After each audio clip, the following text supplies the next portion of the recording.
Christian Novels Audiobooks, the story of Wayne and Jean Vozzolo, One Vozzolo Christmas. This is episode number 23. I don't understand it, Wayne. You have a family and you have this large produce farm. Why did you and Jean take me? Chester asked. Because God told him to. That's what they told me. Do you think God knows what a donkey says? If I ask him, do you think he'll tell me? Tony asked, holding his dad's hand and also Chester's hand and slightly swinging his arms. I don't know, Chester replied, looking at Wayne. Son, I'm sure he does, but I'm just as sure that Mama doesn't want to hear hee-haw between now and the Christmas program, Wayne replied. Hee-haw, hee-haw, hee-haw. Tony laughed, turned loose of the hands, and started running around, hee-hawing and baaing.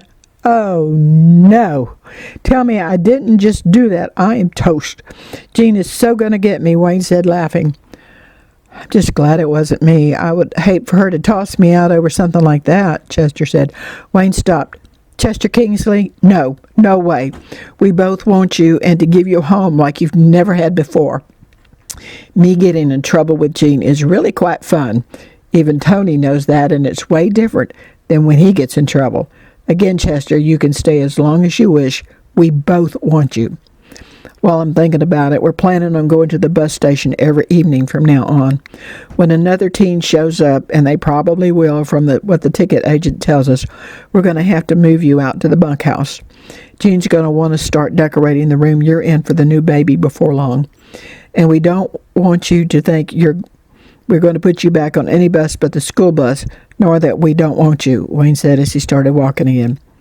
Wayne introduced Chester to the workers, including managers, as they came to him. Tony hee-hawed and baaed everywhere.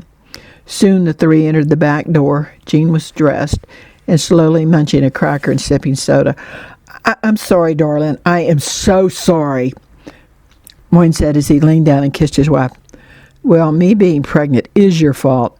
Before she could finish, Tony let out a loud hee-haw. Oh, no, Wayne. Whatever were you thinking? Jean said about the same time Tony headbutted Chester from behind his knees like an illegal clip in football. Chester hit the floor, then got up, said nothing, but held his rib cage and moaned a little. Chester Kingsley, absolutely no. Don't you dare let him get away with that. You fuss at him and we'll fuss at him, Jean said, shaking her finger at Chester's face. Tony, that hurt me, and I don't want you to do it ever again, okay? Chester quietly said. I'm sorry. Tony hung his head down. Tony, go on and go to your room and think about it. I'll come in there in a little minute. We'll talk about it, Wayne said, pointing to Tony's room. Yes, Daddy. Chester, son, are you okay? Jean softly said. Yes, ma'am. I landed on a couple of bruises and it kind of made them hurt, but I'm okay. Chester, do you mind showing us? Wayne asked. You really want to see? No one has ever cared before, Chester replied. Yes, we do, Jean said, putting her cracker down.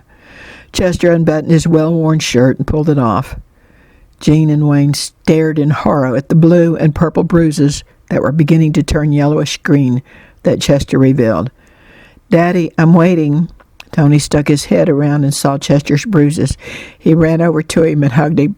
I'm so sorry. I didn't mean to hurt you. Those boo-boos are ouchy, and I'll never hurt you or anybody else again. I promise, Tony said, sobbing. Tony, you didn't give me these boo-boos. I already had them, but you did make them hurt, Chester said, hugging the sobbing little boy back. Will you be my big brother? Tony looked up through his tears at Chester. Would you like me to be your big brother? Chester asked. I would, very much. Then I would very much like to be your big brother, too, Chester answered, hugging the little boy tightly.